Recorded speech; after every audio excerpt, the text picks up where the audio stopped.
All right, welcome to Pass the Mic. It is Friday, November 28th, 2025, episode 187. We are on Riverside. Mike Gervasi, how are you? Yeah, I'm good. How are you? I'm good. Happy Thanksgiving to everyone. Happy Black Friday, actually, right? Everyone's Black listening as they're Friday. out. Yep. And we have a special guest, a special Thanksgiving week guest, as requested last week, right? We'll get into that in a second. But welcome, Coach Jason Gendron. Welcome. I appreciate it, guys. First time. This is awesome. Happy Thanksgiving break to you guys. Yeah, right, definitely. Be honest, Jason. You get those phone calls, on 97.1, first time, long time. Are you a first time, long time, or just a first time? First time, fellas. Okay. All right. First time. There we go. Yeah, so fired up about it, man. I've heard a lot about it, so excited to be a guest. I think there's no better way to be a first time to be a guest. Yeah, perfect timing too. Big football weekend. It all works in perfectly. And this is, again, we'll go right into this with feedback from last week. So Jason, last week we had our 4-year anniversary episode, and what we always do is we open up we put the link we sent you, we put it out there, and anyone that wants to come in pops in. And we had about 10 or 11 people last week, right, Mike? Thereabouts, yeah. I mean, yeah, something about that. And our first group were the Baileys. Max's dad, Gary, and his brother Todd. And last year we let people do whatever they wanted, overrated, underrated. This year we had a question. We've had a question for them, the same question. My question was just sort of their feedback on the show, favorite episode, favorite part. And Mike had a great question. It was if we could have any guest on, anyone, that was, no matter how high of a celebrity, who would it be? And Todd Bailey, Max's brother, and I believe even Gary, they both requested you. They wanted to hear about the football season, so we got right to work on it. Yeah, we did. How about that, man? Yeah. Good timing. I mean, what a season it was. So excited to talk about it. Yeah, we're going to get into that. And so other feedback, I want to give a shout out to Tom Pack. Tom Pack always does every week a photo collage of our episode that we share as part of like kicking out the episode. I didn't even get to do it last week. I've been so busy. We'll kick it out maybe when I hype up this episode. He did a photo collage for every guest. Outstanding. Segment. Outstanding. So he did like about 5 or 6, because we had guests in multiple rooms, and he did a great job. Tom, holy cow! Again, we've said this before, but once we start making some money, there we go. Big fan. Tom is our first employee. And I'm gonna talk about Tom a little bit later too, but for now, what he did was so outstanding. And I got to say, just like a little personal anecdote, we said it had to be a celebrity guest that was alive, or a guest that was alive. I'm sorry, not celebrity. Yeah. Well, it's gonna be hard for us to interview a dead person. Correct. But Travis, an old friend of mine, came on, and he must have missed that part. So he gave us 2. One of them was Larry Bird. But the other one was his mom, who has passed on. And again, he must have missed that part. And so Tom, in his collage, though, did a really cool thing about Travis, missing his mother. And it was so touching. They moved, a little background on that. Travis moved from, he had lived in Ohio, then Rhode Island, and moved from, I believe, Rhode Island to Michigan. If I'm not mistaken. I think I had the chronology right. When I was in 6th grade, he was a little younger. I knew his sister was actually my very first girlfriend. But anyway, the mom was absolutely the coolest person ever. So it was pretty touching to see Tom do that. So Tom, he did a great job. You never know how they're going to respond to things, or how different people and their experiences. So I thought that was pretty awesome. That's awesome. You got anything else, Mike? Yeah, Avon Bailey thought we can't get this out at 11. Avon Bailey didn't join us. Thought it would be really funny if I had my dad as a guest. Okay. That would be just crossfire. Yeah.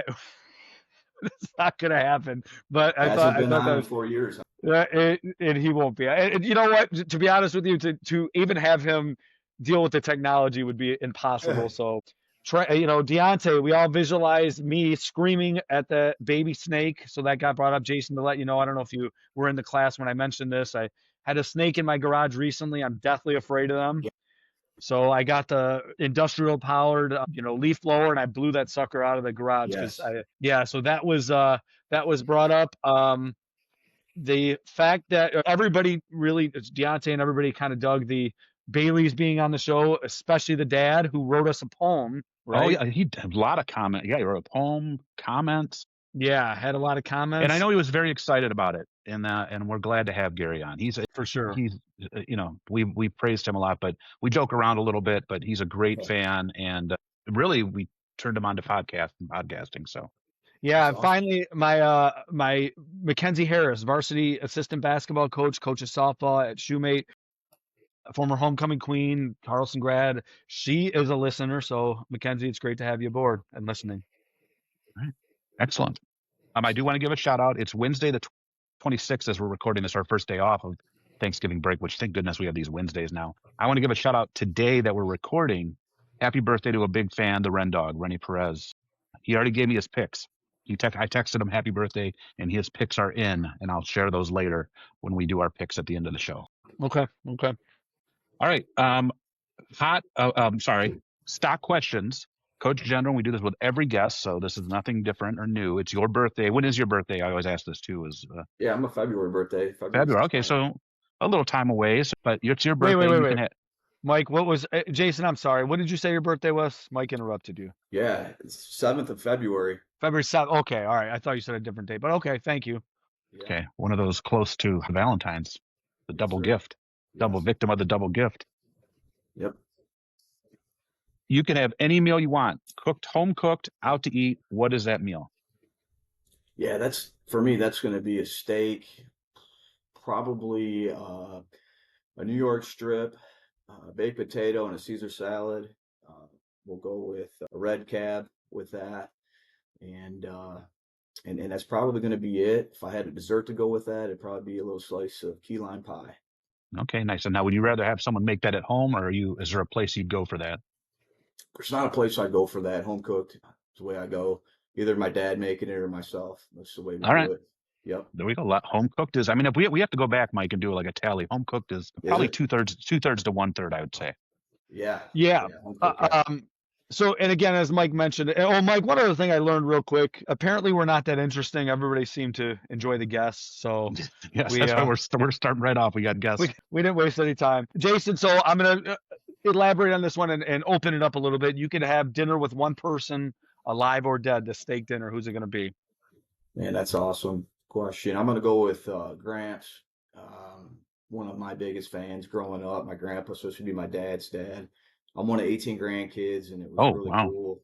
Yeah, how he navigated his springs and summers and falls to watch us all play sports growing up. Huge athletic family on my dad's side. So Gramps passed away about 5 years ago. I know he'd be tickled to death to see what we're doing at Carlson football. He wasn't around when I took the job. So saw me play as a high school player, a college player, saw me kind of get my start coaching football. So I know that he'd be over the moon with kind of the things we've done the last few years at Carlson. So definitely Gramps, that'd be fantastic just to catch up and talk about how the ride's been going, especially this season. Outstanding. Yeah, great. All right, so Mike of the Week. You said you have something special for us. Who's your Mike of the Week? Yeah, let's go Mike of the Week. So I'm going to put a little football spin on this. So Mike linebacker, right, with football. So the middle linebacker, we're going to go with Jack Campbell for the Detroit Lions. He's having a big game. Wow. There we go. Nice little twist. Yes. Yeah, so this guy comes to Detroit a few years ago out of Iowa. Just love his style of play. Throwback type player, hard-nosed guy. One of my favorite Lions to watch. So I'm going to go with a Mike linebacker. That's the middle linebacker for the Detroit Lions, Jack Campbell. So hoping for a big game from him tomorrow. I love the way the guy plays the game. I think it's such an important position in the NFL, especially now, like with the green dot and everything like that. But beyond that, I still think the Steelers' downfall, my current Steelers' downfall, is when they lost Ryan Shazier, and they never recovered from that. And he was such a freak of. I know Michigan fans will hate it, but he was the guy could cover, he could stop the run, and they never recovered from that, to me, on defense. And the Lions have someone like that, I believe. Yeah, so that's who I go with. Little spin there, Mike linebacker. A quick question before we move into the education topic. So, Jason, just let you know, we really got creative / loose with our mics, and I looked it up, and the name Mitch is actually derived from Mike. So who was it? What Mitch did we give it to? It wasn't certainly not Mitch Albom. It wasn't no. I forget. We've done Micah's. We've done yeah. So anyway, I got a buddy that calls it now Pass the Mitch. Now that Jason has done Jack Campbell, what's he gonna do? What's he gonna do with that name? Pass the Jack. So yeah. All right, education. education topic this week. We want to talk basically all about you. So we got some questions thrown in here, but I would just like to start, just sort of, you started hinting there a little bit when talking about your dinner guest, but sort of like your background, Yeah. where you went to school, what got you into education and then into coaching. Certainly, yeah. So, fun fact, I was actually a Gibraltar kid growing up from first grade to seventh grade, and my parents moved us down to the Monroe Jefferson area. I had a chance to play high school football for Mark Cisco, Hall of Fame football coach down there.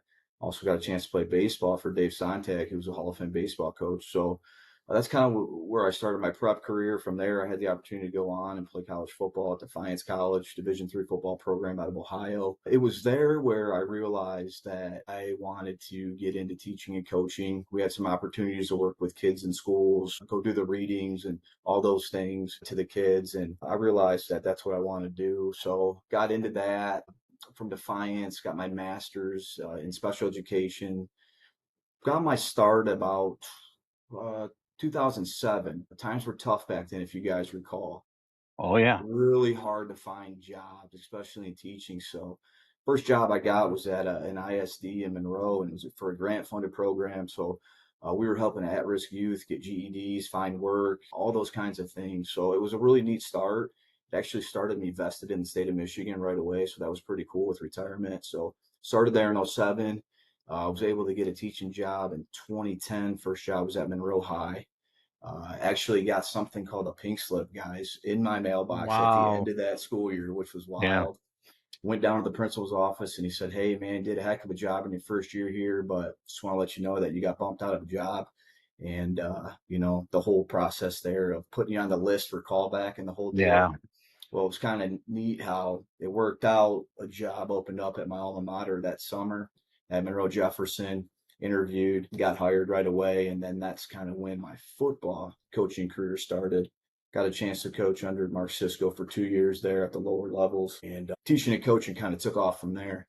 So that's how it started. And then, just tough times. So, guys, if you remember, then we're talking about step freezes, pay freezes, those kinds of Mm-hmm. things were going on when I first got into this thing. So years are building up, but salary was staying the same. So Yep. Mm-hmm. had some young kids at the time and looking for opportunities, different things. It was quite the challenge. Was coaching for a football program there that was struggling. We were kind of on the down, so there was that.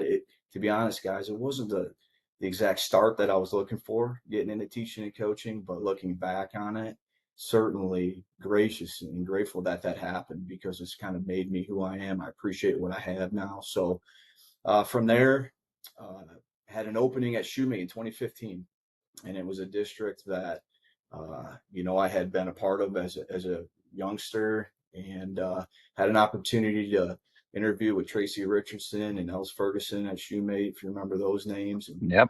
I was able to get that job there. Still hung on to coaching at Jefferson, though. It was just something that I wasn't ready to let go at that time. We continued to struggle a little bit, made the playoffs in 2015, 16 there season there with a young man named Nick Humphrey, who got a chance to play football at the University of Tennessee. And I know we're going to talk about Isaiah here in a little bit, but that was the only other Division I football player that I've had the opportunity to work with. Um, the funny thing was when I got hired at Gibraltar in the board meeting, Dan Codflesh also got hired at the same exact time. We got hired at the same board meeting. And I'll never forget that at the meeting, he said, "Hey, you can come over here and coach, aren't you?" And then I said, "Yeah, I think that's going to be the plan. I just didn't know when." So Mm-hmm. sure enough, Jack Jarmo came through and kind of did a lot of good things there at Carlson. And then the COVID year hit in 2020.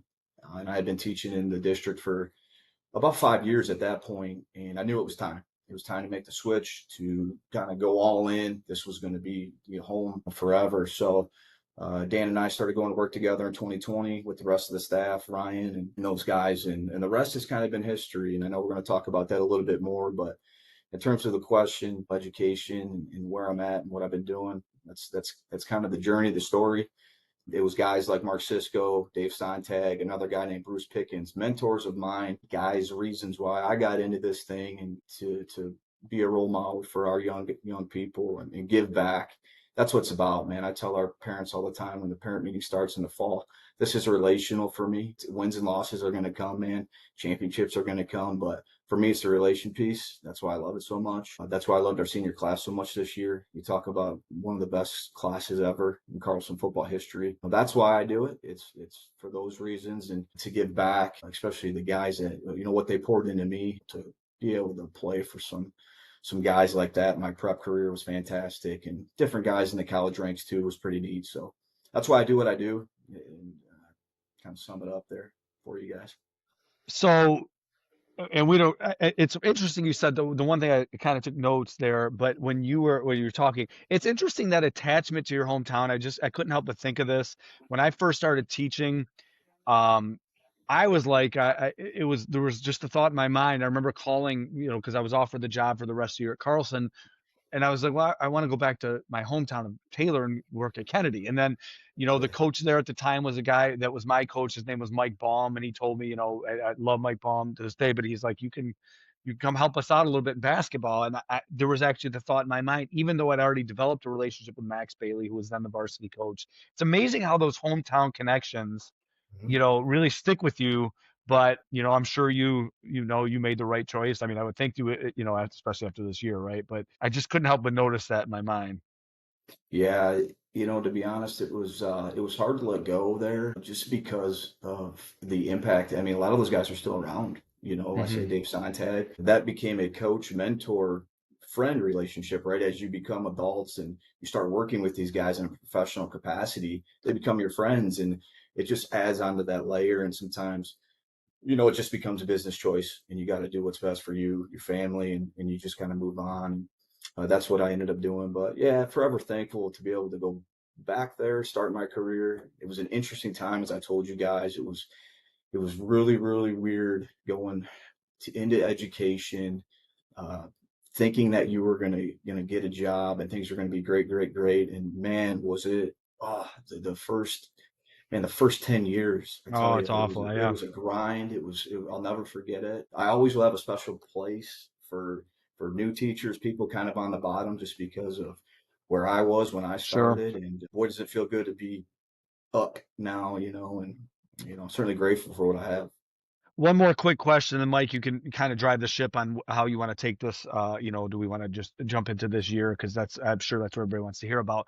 But let me just ask you this, Jason, from a teaching standpoint, how difficult, can you touch upon it and just let the listener know, how difficult is it to be a varsity football coach and a teacher at the same time?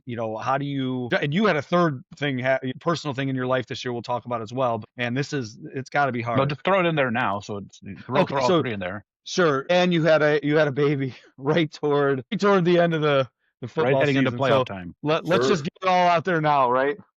Yeah, lots of layers of this one. So you talk Yeah. about, Amanda and I, have a blended family. So there's, I have three, she has the two boys, and then we add in another in the mix here with Juliana being born at the end of the football season there. And I'll touch on that in a little bit to, the front load, the first part of the question. So teaching and coaching, it's twofold. I'll start with, yeah, it's being a special education teacher. There's a lot that goes into that, and especially with how, we do it at our school, and communication, working with others. Just there's a lot of moving parts to that. The paperwork, of course, right, guys, that goes into the special education process. So, yeah, there's a lot to that. But I mean, I've been doing it for so long. I think that being a head football coach, it came at the right time for me.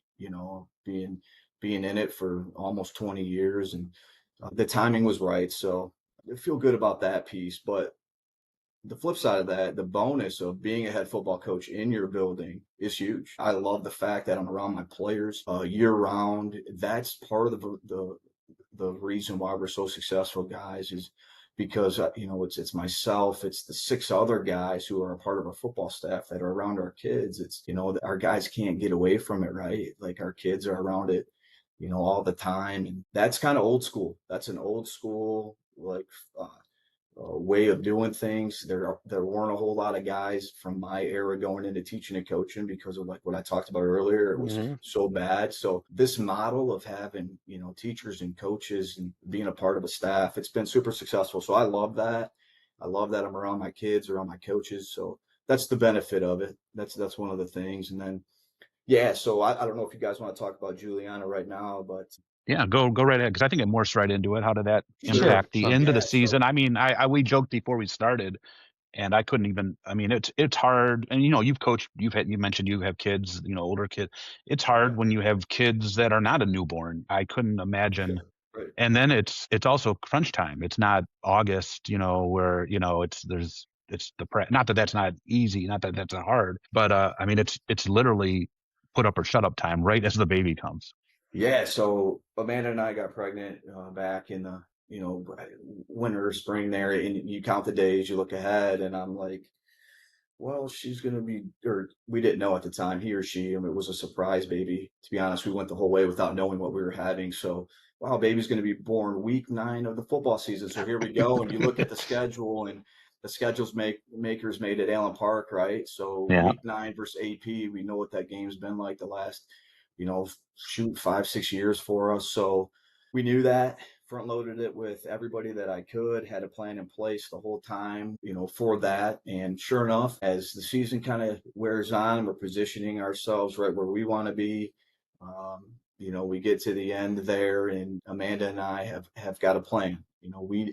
We've got a plan. At this point, she's staying home, not able to go to the games. My father, Jay, he's a big fan of our football team. He's been to about every one of our games since I've been a part of the staff, even as an assistant when I started in 2020. So Dad is in the stands. He's got his plan where he's going to get the call if it happens to be on game night, come down, let one of the admin know, hey, to get me, boom. And I've got my exit plan. And my exit plan is not to make a scene.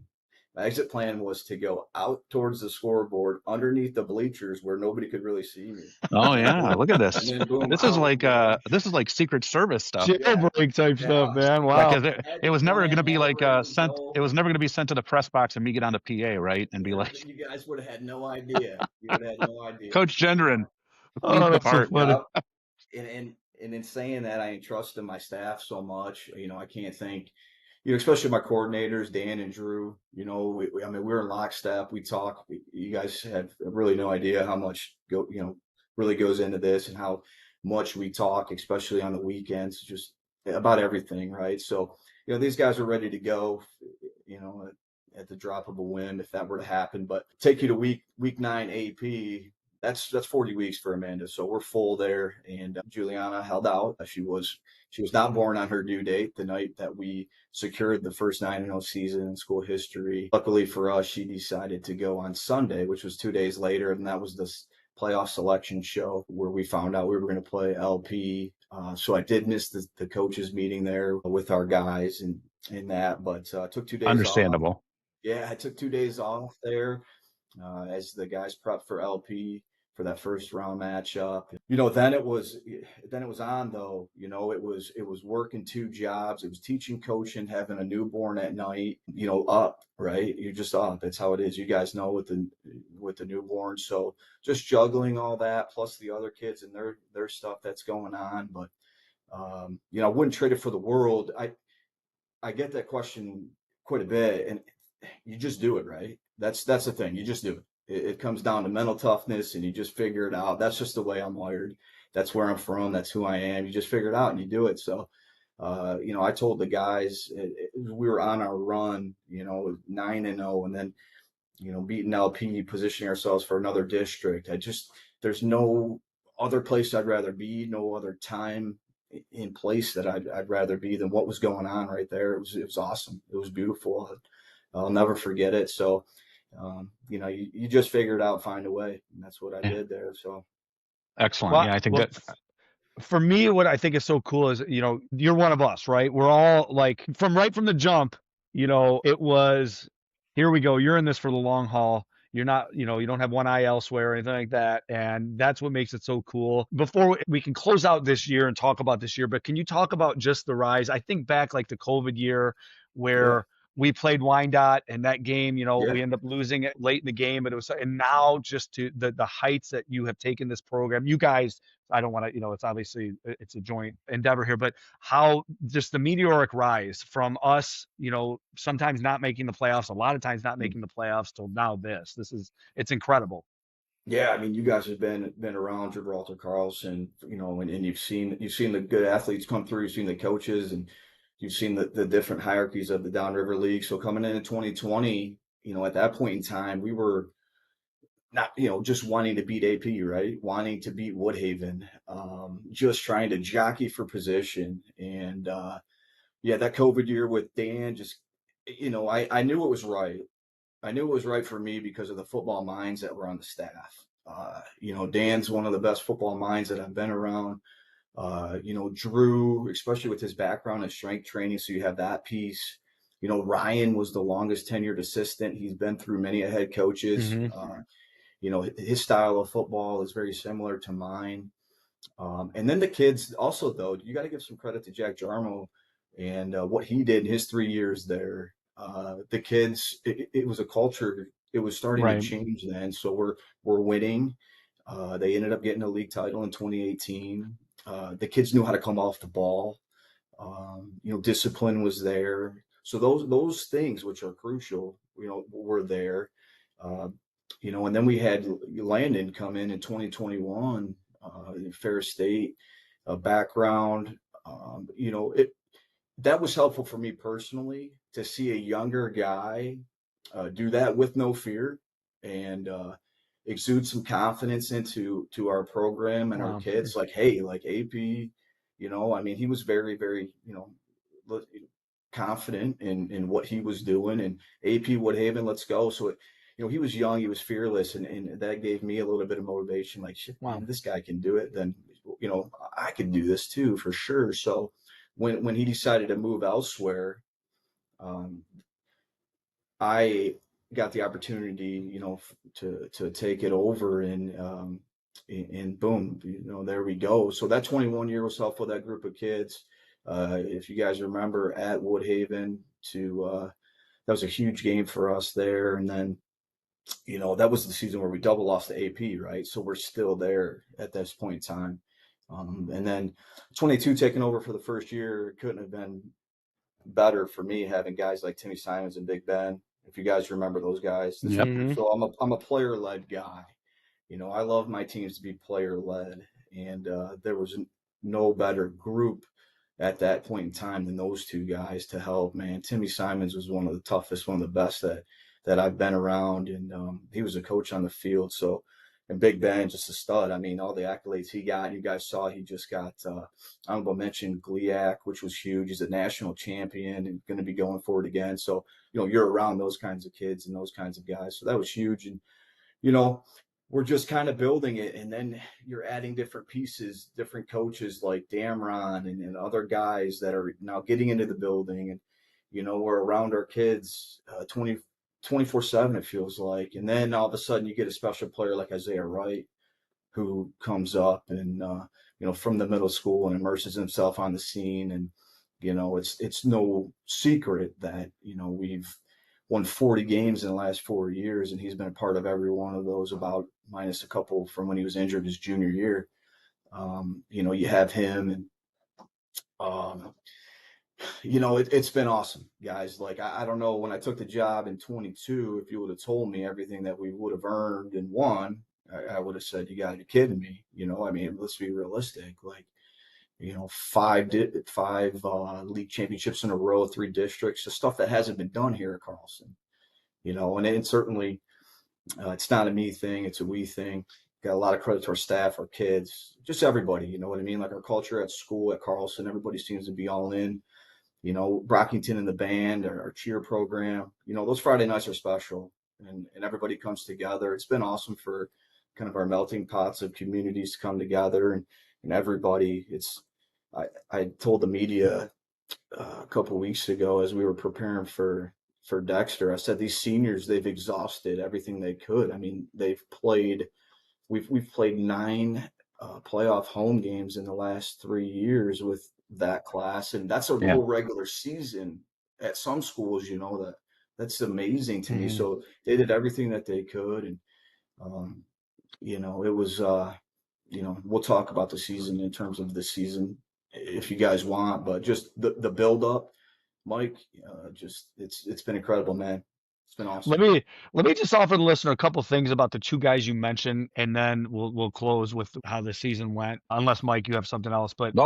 I want to. So, and this is eighth grade basketball, but you learn something about kids even then. Tim Simons, this is the type of kid he is. He never played basketball before, didn't play after. We played a local team whose best player, and is playing Division I basketball right now as we speak. And I'm like, how do we? And again, it's eighth grade basketball, but how do we stop this kid? I went to what's called a box and one in basketball, which basically means Mhm. we're going to follow this kid around. I put Timmy on him. Timmy had never Good. played before, but and he like welcomed the challenge. He wanted to do it.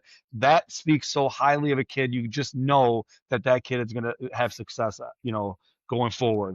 And Isaiah Wright, and this doesn't. We've had a few Division I football players like Ian Stewart and Jalen Franklin were outstanding and are outstanding kids. I actually ran into Ian not that long ago at the gas station. What a awesome kid. But Isaiah Wright is that type of personality. I tell people like when he's going to Purdue, you can cheer for this kid because this kid is such a great kid. He is the rare personality. If you have 29 kids in class that are not behaving themselves and Isaiah's in there, all 29 are going to follow him and they're going to fall in line. That's the type of personality that he has. So these are those two kids that you singled out there. It just reminds me of what they were in the past. So I wanted to share those anecdotes. Yeah, I appreciate it, man. Isaiah leaves us as the all-time great. All the school records that he broke. Chad Schoen, a name that you guys know. We were Mhm. able to get that record this year, and it's a heck of a record. 2,188 yards rushing in a Wow. single season. Isaiah Wright also leaves as the school career rushing record holder, 5,657 yards rushing. Fun fact, I talked to Niles from the Monroe News, and that's a region record as well in Monroe Oh, wow. County. So that was pretty neat for us to have that. And, 85 career touchdowns, 33 touchdowns this season. Guys, it's just stuff that Isaiah would be the first to tell you, which is to your point, Mike, how great of a kid he is. This is us, this is we, this is our O Mhm. line, this is our coaches. Like that's how he is, and ultimately he didn't care about that stuff. He wanted to win. His ultimate goal was for us to go to Ford Field, have a shot at a state title. Obviously, we came up a little bit short there with that, but that's who he is, and I think we're all fortunate to have a young man like him come through our building to get to know him, have conversations just because of the person he is. I always tell people I love the player that he is, the greatest, but the person that he is, the kid that we got to know. I mean, Mike, student council and Yep. just what he does, what he did for us, and I'm so excited for his future. I think Purdue's getting kind of a diamond in the rough. Some schools quit on him after the junior year with the injuries. I know Purdue's towards the bottom of the Big Ten, but I'm telling you, I like what they're doing there. You never know in college football, man. It could flip on a dime with Mhm. the portal, with everything that's going on. So I'm going to send him off here in January. He's going to be an early enrollee. He's going to graduate early from us. Super fired up for him. Huge Purdue Boilermaker fan right now. So just thankful for my time with him, man. It's Sure. tremendous. Sure.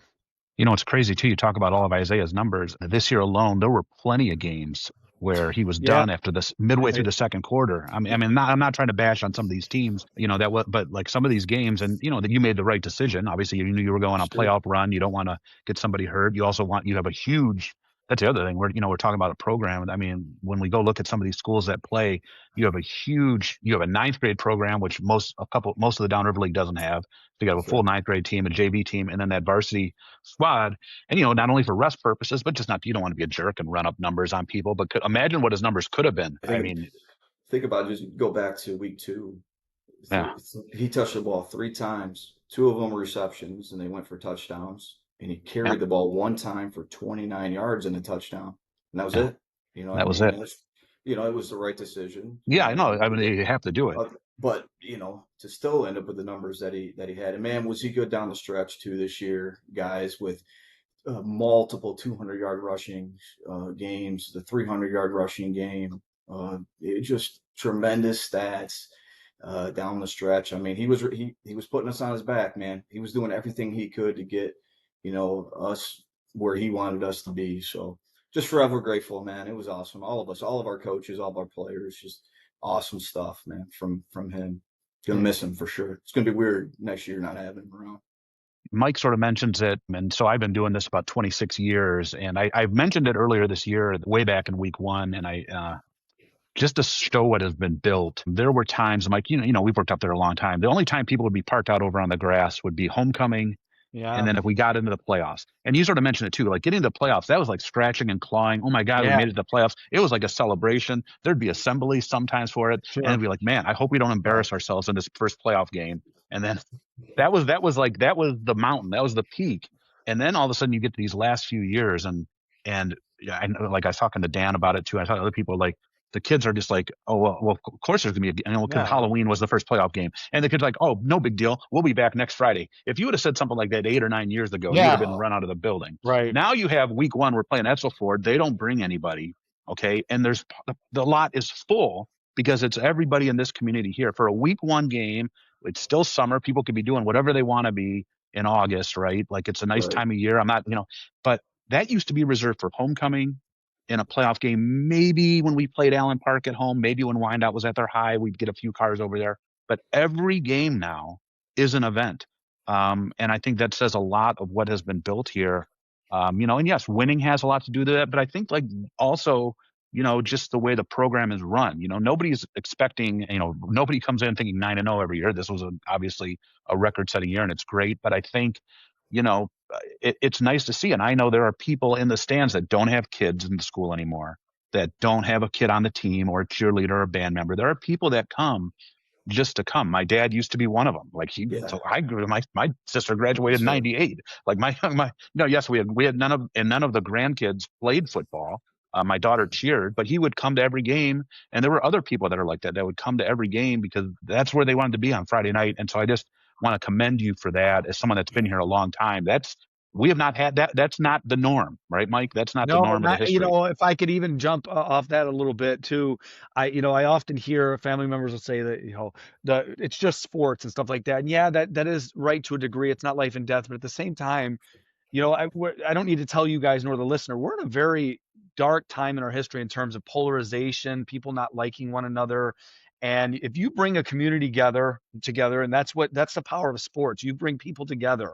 And you're right, Mike. It's just the seeing the amount of people coming to this game, putting any potential differences they have aside, and we're coming together for our team. That's outstanding. I don't know how anybody could argue against that. Besides sports sometimes being a life lesson teacher, it's also this. So just to jump off what Mike said, Jason, I commend you on that. Yeah, I appreciate the perspective, guys. Like I said, I know that you guys have been around and have seen, different eras and different times, and yeah, man, and when we do it big, right? We do it big at Carlson, and I'm very thankful of the support that we get, from like our school board, superintendent on down. You look at the things we have, our scoreboard, our lights, right? The football program was able to buy that blow up years ago, and just the spectacle, kind of like it is for our kids, right? That's what it's all about. It's about our players and our guys, and everybody has a piece of the pie and is trying to pour in on this thing. And like I mentioned earlier, Brockington with the band and how good those guys are. Our cheer program is one of the best in the States. It all comes together on those Friday nights, and it's just awesome for our melting pot of communities to come together. And it's been sweet, man. It's been a lot of fun.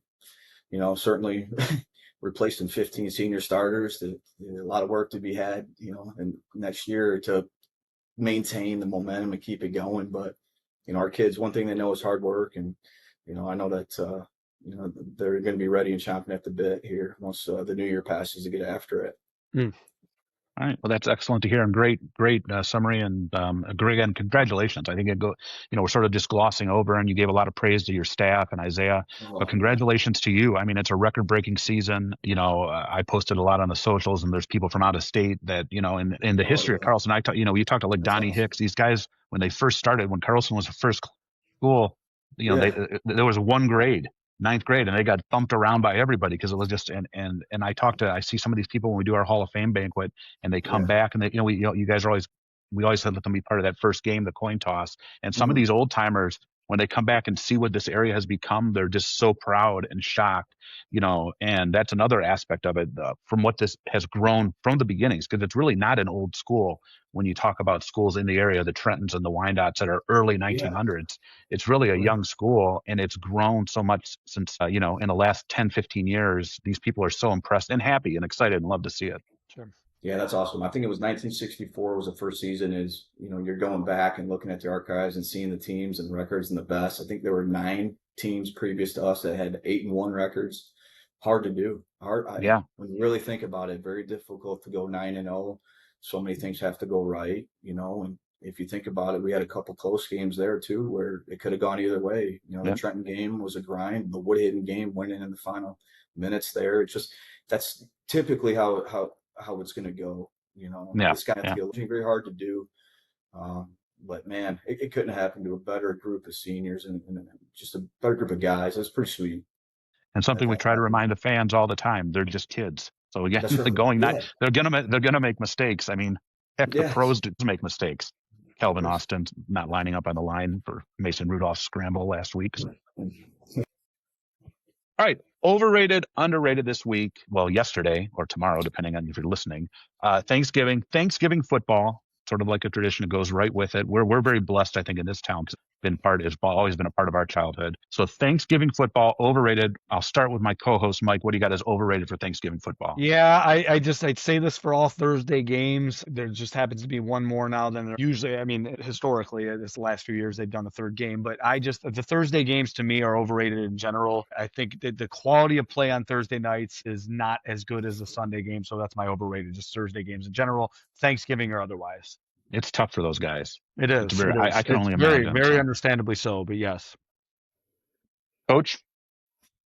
You're talking to a football guy here, so this is certainly underrated. I love it, man. This time of year for football fans, you talk about the state of Michigan high school football games this weekend, Michigan, Ohio State, and of course the tradition that is the Detroit Lions on Thursdays. I mean, I saw in the news this morning, this game goes back all the way to 1934. So we're coming upon almost 100 years of this Thanksgiving tradition with Detroit. And, whether you're a family that goes to the game for Thanksgiving, or if it's just on in the background when, you're doing your Thanksgivings, it's just who we are and what we know, so I love it, man. I love it this time of year. Wish we were playing, certainly, Friday night at Ford Field, but yeah, underrated, man. Love it. All right, excellent. It was overrated. Sort of with you. I don't mind the old just Detroit and Dallas. That's what I grew up on. I liked it. We had season tickets all through high school, so it's sort of dinner revolved around it. It was this perfect world. The women in my family are going to like this. We'd go to the 12:30 game, all the way up in Pontiac, towards the end of our ticket run downtown. That's awesome. Walk in the door and dinner would be on the table. It was like the perfect scenario. The Dallas game would be on. Yeah. I don't like adding the third game. There's like a Black Friday game now too, if I'm correct, right? The Bears are playing tomorrow night. But again, that's the NFL, man. They're if there's $1 to be made, they're gonna make 2. So that's my thing, that it's the extra game. Underrated. It's just like, I think what Coach said. I think it's just sort of part of the fabric of this area. Detroit is. Yeah. I don't like that the owners. And again, believe me, I'm no Dallas fan, but I sort of like the tradition that Detroit had it. It was theirs. I agree. Dallas came in a little later, and then it was Dallas's, and then all of a sudden these other known. I think Lamar Hunt was the one that was always chirping out in Kansas. Always. We don't have a game. And they wanted there was threats of like taking it and rotating them all, which I thought would have been awful. Right. So the I guess solution was to add the third game, which sort of is fine. Like it doesn't bother, because I would have been really upset. And me, I'm not the biggest homer there is, but I would have been really upset if they would have took that from Detroit. So I'm going to use that for my underrated. Then it's you said Thanksgiving football games. First off, as a basketball person, I got to say this Wednesday is always, so today as we're recording, there's always good college basketball tournaments this weekend. And then I actually kind of like the Friday game. That rolled around my head as maybe the underrated, because I think a lot of these games, Mike Valenti was talking about this the other day on 97.1, a lot of the Amazon games aren't getting that good of ratings. This is a pretty good matchup this week with Philly and Chicago. Well, especially for us here. Yeah. But my underrated is going to be actually, everybody talks about the Super Bowl halftime show. I always look forward to the halftime shows of Detroit and Dallas, because a lot of times it's more of a local JV. flavor. He chose. But Wasn't that no, we Creed? got, The big Creed one in Dallas is another one of the most famous ones, wasn't that? yeah, but we have Jack White this year, a Okay. local guy. So I always like the local flavor to it. Last year, I think Beyonce's from the area, but she did, the country music theme with in Dallas. I always look forward to that part of it to see how the home teams will incorporate their own unique twist on the halftime show. One thing I'll add maybe for overrated, it's tough with your fantasy lineups, guys. Like It's horrible. That's horrible. to That's a be good honest, one. man, you're coming off of the Sunday games. You've got some injuries from Sunday. These guys only got 3 days to recover, and you got questionables you don't know, and then you sleep on it. You're not used to 3 games on a Thursday, so that's tough with those guys who are in the fantasy world and in the betting world doing all that kind of stuff. So that's tough. Yeah, agree. Good one. Good one. All right. Hot mic take. Mike, do you got something this week? Yeah. So I'm going to issue a challenge in the holiday spirit, since we are recording, since it's coming out the day after Thanksgiving, we're officially in the holiday season. Bill Maher did a piece on his show last week where he talked about the fact that families are so divided because of politics that they won't even want to eat dinner with each other on Thanksgiving. I'm going to expand upon that. First off, Tom Pack, we mentioned him before. I'm going to talk about him and his family again. Sarah Pack is dealing with breast cancer right now. And so reading her post, and I looked it back over today thinking of the hot mic topic, and it's just like life is too short, right? And you don't know what tomorrow is going to bring. So my challenge is, if you are a person, if you have that family member that you are not talking to, whether it's political or otherwise. And I think the politics, Bill Maher's a political show, but I think a lot of us, we have families and it's otherwise a lot of times too. Put that aside for the betterment of the family. I have a family that, is tends to be very divided. People not getting along. What's the harm in just reaching out to somebody and saying, hey, let's put our differences aside this year and let's have a dinner together, whether it's a family or friend. Just do that, because again, the perspective, you don't know what tomorrow is going to bring. So there's my challenge to the listener. Make amends with somebody, one person. All right. Well said. Coach, you got anything you want to leave us with before we get into our picks? Yeah, so to piggyback a little bit there off of Mike, our motto this year for our football team was be where your feet are. A lot of times we often look in the rearview mirror, thinking about our past, dwelling on our past, or looking too far forward. And that was the thing with our team. We knew we were going to be good. And if we had the ability just to be where our feet are, to just enjoy the moment and embrace the opportunities, we were going to be all right. Everything else was going to take care of itself. So enjoying those that you have company to be with, this Thanksgiving, and just enjoying the moment, being around those, don't take anything for granted, right? You know what I mean? So that's, piggybacking, great point, Mike. Love that. Tom Pat, great people, you know what I mean? And wishing them nothing but the best, thoughts and prayers there, and be where your feet are, man. Definitely just enjoy the moment, enjoy the ride. It's a great way to put it. And as usually the tradition with Hot Mic takes, something very serious and heartfelt. And I'm going to be way off base, but man, took the wife the other day to upgrade a phone and get a new phone. And it may be as bad as buying a car now. It may honestly, I think I almost might want to go get a car instead of having to trade in and do a phone. It took well over like 2 hours, and then it didn't even finish. And the guy's like, "You're probably better off just doing this at home," because he couldn't figure stuff out. He dropped a line like, he's like, "You seem to know what you're doing." And I didn't want to drop the library science degree from Wayne State on him or anything. And so we did end up doing that. Then I got like multiple pings and emails from AT&T, even though like my bill wasn't supposed to go up that much. My estimate bill was like hundreds more than whatever it is, because it's never exactly what they say it is. And then I also have to look forward to that both of my kids are now chirping, because, and guess who has the oldest phone in the house? That would be me. Yeah, Currently, even before these upgrades, I have the oldest phone in the house. And now both kids are chirping. Nate's talking about it doesn't hold a charge from his morning class to the dining hall at Acres or whatever. But whatever, So that's my hot mic. Nowhere near as serious again, but that's the way it normally works on here. And to add a little more humor to the situation, I don't know if I've ever heard you refer to Elisa as the wife. It was just Oh, really?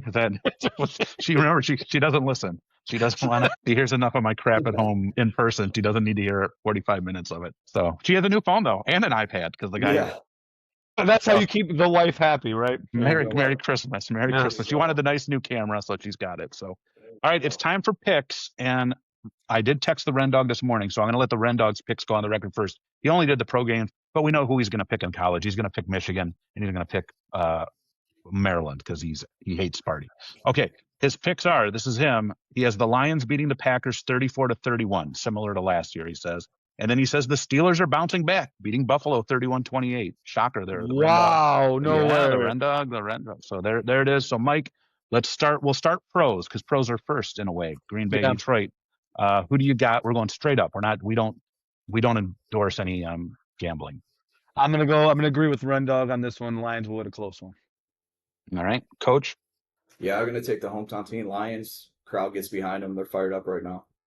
Yeah, I agree. I'm a red zone guy on Sundays. Even if the Steelers are on the national feed, I prefer red zone. And I have not been impressed with the Packers over the last. Whenever they're on there, they just. The only time I've been impressed with them was really week 1, like where I was like, wow, this team's really something. Man. Since then, they've just been, I don't think it's going to be easy, but. How good is Gibbs right now, too, guys? Jeez. Oh, yeah. He's playing some good ball. It's nice to see. Yeah. I know that, Mike, you're a big Barry Sanders fan. It's nice to see in Detroit a back like that caliber. Some of the numbers he's putting up, pretty impressive. It's amazing. I mean, it's crazy because I think David Montgomery is probably, fair to say at least a top 15 back in the NFL. Is that reasonable? And it's almost like, with all due respect to him, it's almost like you don't want him on the field anymore except for spot duty because Gibbs is just so darn good. Yeah. All right. On Sunday, late game, national game, I think because it's 4:25, Buffalo at Pittsburgh. Buffalo coming off a bad loss. Mm-hmm. Pittsburgh coming off a bad loss. Buffalo, a lot of rest. Mike, who do you got? Buffalo's going to thump them. They're going to be angry. It's I don't know what Ren Dog's talking about on this one. Buffalo big. Oh, man, big Steelers fan there, Mike. I know you are. Josh Allen after a loss. Right. Bills Mafia, man, for sure. Buffalo. Yeah, I'm taking Buffalo too. The longer rest, that's the only good part of a Thursday game is you get the longer rest, which they do have. Buffalo, they got embarrassed in Houston, and the Steelers are now down their starting tackle, which they weren't that good to begin with. So that's not my key thing. I just don't think whether it be Rodgers or Rudolph. So, and I think this is the beginning of the end for the Steelers. They have a tough schedule the rest of the way. Their easiest game on the schedule is at Cleveland, and that's never easy at Cleveland. I've been a little higher on Cleveland than they should have been. That defense is still good no matter how bad their offense is. So, all right, college, we'll do Michigan State, Maryland in Ford Field. I hear they're giving out tickets. They're actually breaking car windows and throwing the tickets in there. Nate said he might go to the game. So who do you got in that game? Does State win a Big Ten game? Mike, not Bobby Brown. The Michigan State will win. Maryland's so bad, so Michigan State will win. Go ahead, Coach. Okay, you know what? I'm going to go Maryland here. As a high school football coach, it's a little bit irritating, a little bit annoying that the Sparties are taking that Saturday away from the high school teams, which is traditionally hard for the state. Yeah. So, hey, let's fire up Terps. Let's see what they can do Saturday. And I was talking to Nate. I was driving Nate home from college yesterday, which, by the way, Nate did say we were talking. He was just asking something about school. He said he had a very short memory, but he was in a class that you co-taught for a few weeks, Coach. And he still says you're one of his favorite teachers, but he only had you for a few weeks, and he got named. Yeah, there you go. He's doing all right in math, so that's a good thing. So, and he's like, man, our football team sucks. He goes, they're worse than I even. He goes, I knew they were going to be bad, but they're worse than I even thought. He goes, but hockey's good and basketball is better than I thought. It's like, oh my God, everything's relative. I did watch, to me, though, the one thing I'll give them credit for, they didn't embarrass themselves in Iowa. They didn't really embarrass themselves. No. Penn State, and I know Penn State's not what they thought they were. I think they get it. I think they get it this week. I think Maryland has sort of mailed it in. I mean, they mailed it in last week. They're coming on a holiday weekend. It's an away game. If they don't win this game, they are really bad. Really bad. So, but I'm not sitting there. I'm not betting the Christmas presents on it. Believe me that. So, and then the big one in the big house, will Chloe's team go 4-0 for her 4 years in Ann Arbor against Ohio State? Mike. So I got a bet with a kid at school. I took Michigan. I have to run 30 gassers if Michigan loses. I took it straight up because that's the kind of guy I am. Keep those defibrillators handy. Yeah, absolutely. My head says Ohio State. I just can't see it happening again. So I'm going to go Ohio State, unfortunately. Guys, I was there in 2021 when Michigan won over Ohio State, and it was snow was coming down. Everybody same here. watched the field, man. unbelievable when Michigan's able to get it done, and it's going to be the same if they're able to do it Saturday with everything that's on the line for Ohio State. I'll say this though, had the opportunity to go to Purdue, West Lafayette with Isaiah a few weeks ago. Oh, a little inside info. Saw Ohio State live. They are big. They are good guys. I think they go into the big house and Ohio State wins it. So gonna go with Ohio State on this one. They're pretty good. Yeah, I think they got caught last year. I don't think they're going to get caught this year. And I think, like I said, I think they're a runaway train at this point. So, and again, like I went to the Michigan State game, and as I told Mike after that game, Michigan State is awful, and Michigan is okay, if not bordering towards not that good. And I mean, I don't want to be, and again, it is what it is. Sometimes it is what it is. Like the Steelers just aren't that good. You're not being a jerk. You're just reporting on what you see, and then you look at the Northwestern game and you look at a couple other things, and it is what it is. I'm not again, these are great athletes, they're going to come out and play, but I just think Ohio State's very good, and I'm going to say the Northwestern game, to be honest with you, is maybe the only game that gives me the slightest bit of hope, just because I as poorly as they played that day with 5 turnovers, they actually kind of dominated that game. I can't see them having 5 turnovers this weekend. I just think Ohio State's just better. I mean, if they have 5 turnovers, they're losing by 60. So yeah.